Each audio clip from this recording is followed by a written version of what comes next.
This is a piece I wrote during the Trump presidency and kept to myself until now. It's called Believe Me.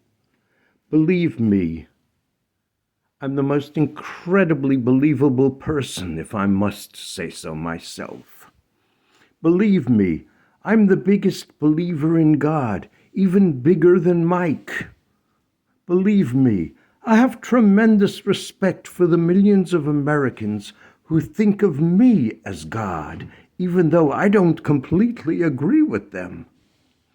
Believe me, I'm bigger than little Marco and Lion Ted combined, and I'm not even Cuban. Believe me, the three of us are now the best of friends. Believe me, Little Rocket Man now has a standing invitation to join us in the sauna. Believe me, Stormy Daniels is also welcome to join us, but only if she agrees to a cease and desist order aimed at stopping her from peddling fake photos of my junk where everything looks tiny. Believe me, only the best people helped me get to the top, and even better ones are helping me stay there. Believe me, there are no better people than the convert to Judaism I fathered and the Jew she married. Believe me, nothing gives me more nachas than my young Jewish granddaughter and her two younger brothers, neither of them circumcised, thanks to me. Just kidding. Believe me when I solemnly swear, crossing my Christian heart and from the bottom of my Christian soul, that each and every child is a child of God, unconditionally loved by God, and hence by yours truly. Believe me, every kid from Guatemala, every kid from El Salvador, every kid from Honduras, every kid from every shithole country on earth is a child of God. I kid you not.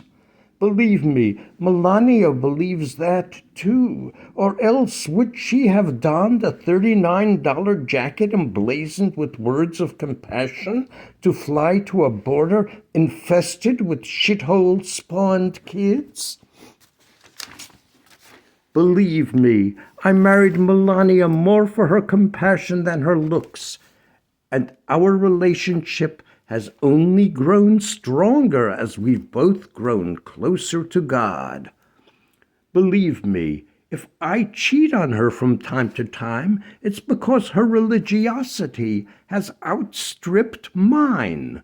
Believe me, she's practically a nun by now, and whenever I forget how wild she was when I started screwing her, I can't help thinking our Baron is Jesus Christ. Believe me, I pray to God more than ever, and God keeps tweeting answers to my prayers. Believe me, since I'm God's Twitter account's only follower, God's tweets get relayed from me to Hannity, not the other way around.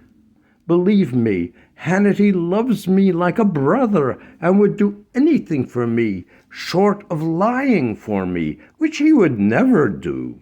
Not in a million years. Believe me, nobody ever lied for me, not even my original and greatest fixer, that legal whiz from Manhattan whose genius overall was second only to mine, and who screwed everybody until he was disbarred weeks before his death from liver cancer, not AIDS, because unlike the Statue of Liberty, which caught AIDS from a Staten Island ferry, Roy never had anything to do with Staten Island, where in any event there are no fairies, because how could there be fairies in a place where everyone voted for me? Believe me, I may be a septuagenarian, but I still get wet dreams. Not very often, but often enough.